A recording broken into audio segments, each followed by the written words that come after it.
کسوف سورج گرہن کے لیے اور خسوف چاند گرہن کے لیے. یہ دونوں اللہ کی نشانیاں ہیں. یہ کوئی فن کا وقت نہیں ہوتا بلکہ اللہ کی طرف متوجہ ہونے کا وقت ہوتا ہے. سورج اور چاند اللہ کی دو نشانیوں میں سے ہیں. اللہ سورج کو گرہن اور چاند کو گرہن لگا کر اپنے بندوں کو قیامت کا دن یاد کراتا ہے کہ اس دن ان کی روشنی ختم ہو جائے گی. اس میں آپ دیکھیے کہ ہمارے یہاں بڑے توہمات ہیں یعنی چاند اور سورج گرہن کے ساتھ. شامت آتی ہے حاملہ خاتون کی کہ اس نے لیٹنا نہیں ہے اور اس کو چلتے ہی رہنا ہے ورنہ بچے کے منہ پہ داغ پڑ جائے گا اور اس قسم کی بہت سی باتیں.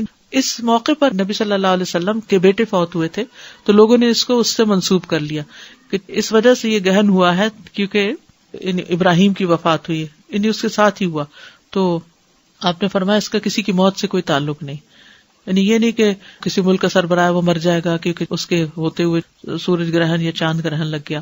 اور چونکہ آپ نے اس کا حکم دیا تھا پڑھنے کے لیے لیکن پھر بھی نفلی نماز ہے, اگر کسی مجبوری سے انسان نہ پڑھ سکے تو کوئی بات نہیں. اس کے لیے اذان نہیں ہوتی لیکن اعلان ہوتا ہے ان الصلاۃ جامعۃ. اگر حرم میں کبھی آپ ہوں تو وہاں ان الصلاۃ جامعۃ کی آواز کے ساتھ نماز کے لیے بلاتے ہیں اور لمبی نماز پڑھاتے ہیں. اور اس میں حضرت عائشہ کہتی ہیں کہ سورج بے نور ہوا ایک بار آپ کی زندگی میں, آپ مسجد میں تشریف لے گئے, لوگوں نے آپ کے پیچھے صفیں بنائی اور پھر آپ نے تکبیر تحریمہ کہی. مرد اور عورتیں سبھی پڑھتے ہیں. حضرت عائشہ بھی پڑھ رہی تھی, حضرت اسماء نے دیکھا اور پھر وہ بھی شروع ہو گئی.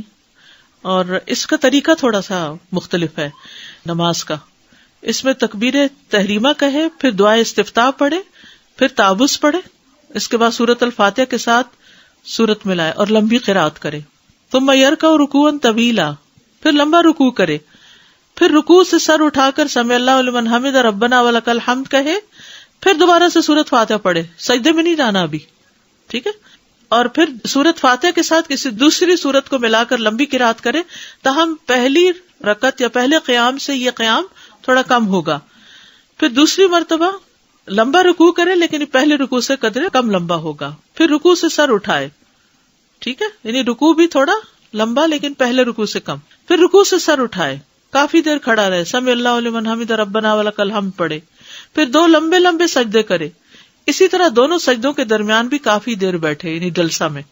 اس میں کیا پڑھتے ہیں, رب اغفر لی رب اغفر لی, اس کی تکرار کرتا رہے. پھر دوسری رکعت کے لیے کھڑا ہو اور بالکل پہلی رکعت کی طرح دوسری رکعت میں بھی دونوں رکوع وغیرہ ادا کرے, ٹھیک ہے. ہر رکعت میں 2 رکوع ہیں اور 2 سجدے ہیں, یعنی 2 رکعتیں بن جاتی ہیں ایک طرح سے, لیکن دوسری رکعت کا عمل پہلی رکعت کے اعمال سے قدرے کم ہوگا, یعنی طول اس کا. پھر اس کے بعد تشہد میں بیٹھے اور آخر میں سلام پھیر دے. 4 قیام, 4 رکوع اور 4 سجدے بھی ہیں. جہری قرات, آپ نے بلند آواز سے قرات فرمائی تھی. اس میں پرمشقت قیام تھا. حضرت عائشہ کہتی ہیں کہ رسول اللہ صلی اللہ علیہ وسلم کے زمانے میں سورج کو گرہن لگ گیا تو آپ نے بڑا پرمشقت قیام, یعنی بہت دیر کھڑے رہے, لمبا قیام کیا. آپ کا قیام سورۃ البقرہ کی قرات کی طرح طویل تھا. ہم تو پوچھتے ہفتے میں سورۃ بقرہ پڑھ لیں. اسماء بنت ابی بکر سے روایت, انہوں نے کہا کہ ایک دن نبی صلی اللہ علیہ وسلم تیزی سے لپک کر گئے. کہا ان کی مراد اس دن سے تھی جس دن سورج گرہن لگا ہوا تھا. تو جلدی میں آپ نے قمیص اٹھا لی, حتیٰ کہ آپ کو چادر لا کر دی گئی تو آپ نے لوگوں کو امامت کراتے ہوئے انتہائی طویل قیام کیا. اگر کوئی ایسا انسان آتا جس کو یہ پتا نہ ہوتا کہ آپ قیام کے بعد رکوع کر چکے ہیں تو اس قیام کی لمبائی پر وہ کبھی نہ کہہ سکتا کہ آپ ایک دفعہ رکوع کر چکے ہیں. طویل رکوع اور سجود.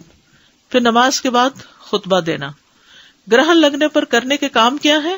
ذکر, دعا اور استغفار کی طرف لپکنا, کثرت سے استغفار کرنا, تسبیح, تحمید اور تہلیل کہنا, عذاب قبر سے پناہ مانگنا.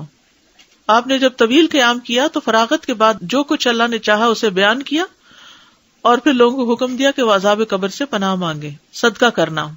سنن نبی داؤد کی روایت میں آتا ہے کہ جب تم یہ کیفیت دیکھو تو دعا کیا کرو, تکبیر بیان کرو اور صدقہ کیا کرو. غلام آزاد کرنا. اسماء رضی اللہ عنہ کہتی ہیں کہ نبی صلی اللہ علیہ وسلم نماز کسوف کے موقع پر غلام آزاد کرنے کا حکم دیا کرتے تھے.